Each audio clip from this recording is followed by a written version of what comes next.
Hey, we're two fat guys. We just watched The Punisher Warzone, or Punisher Warzone. I don't think that does. No, Warzone. I didn't notice a Warzone.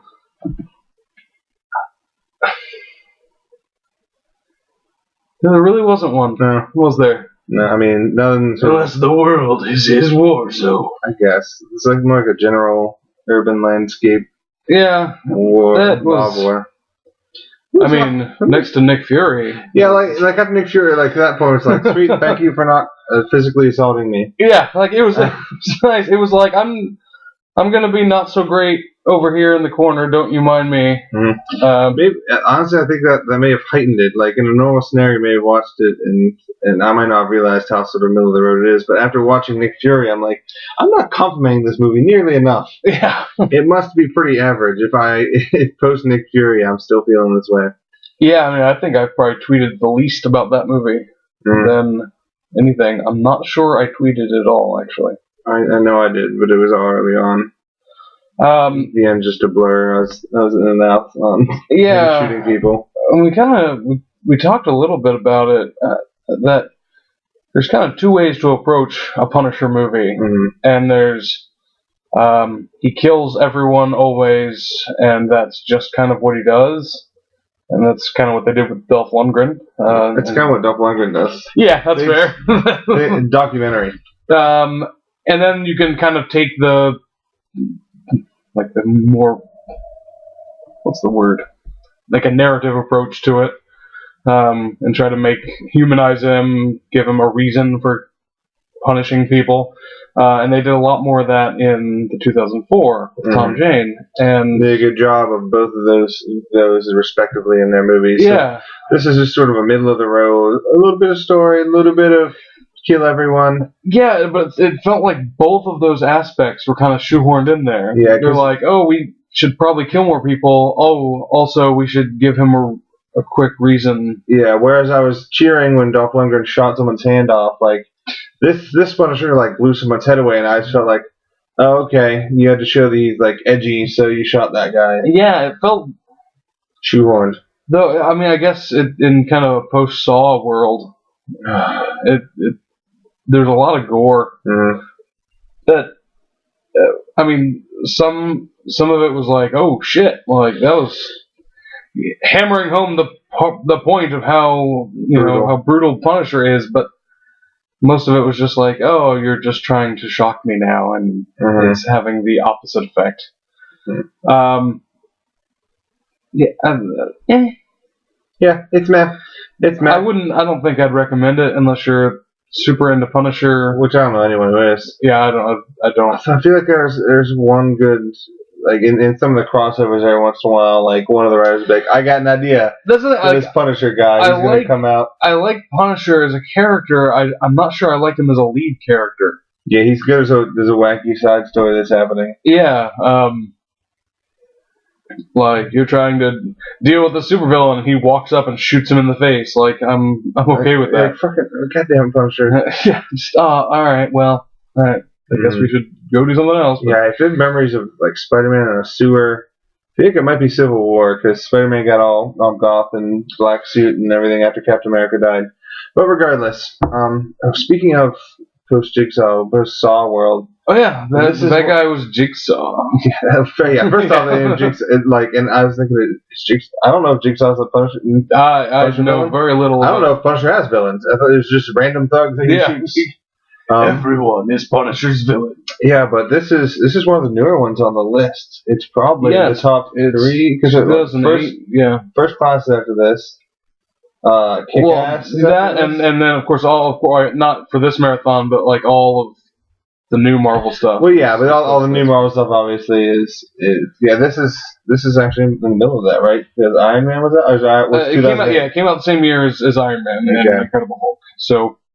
Probably somewhere in there, maybe early. I could see that being like a March release. Man, remember once upon a time when the Avengers were going to come out in summer of 2011? Vaguely. Yeah, but then the writer's strike happened. Like that. Yeah, I know a couple things. But I remember the kibosh got put on that pretty quickly. as a person who stalks movies from afar online, I remember like when Captain America or when Iron Man and Great Ball came out, and they're like Avengers. This time frame, I'm throwing Captain America this year. I'm like, fucking sign me up. So yeah, 2011 was supposed to be Captain America in like May, and then July. Then Avengers and yeah. But you know what? It's been worth the wait, with the exception of Nick Fury. Fuck. Yeah, that movie's super bad. But it was another 3 for night. If we do 3 tomorrow, oh man, how are the Duck? That's a hell of a day. We'll end with if we get all 3 in tomorrow. We'll lead with Man Thing. Man Thing, which is probably the one I know the least about of all of these. Yeah, we're of the opinion that it's sort of Marvel's answer to Swamp Thing, but I think that's just because I think it's based on nothing. I know he lives in a swamp.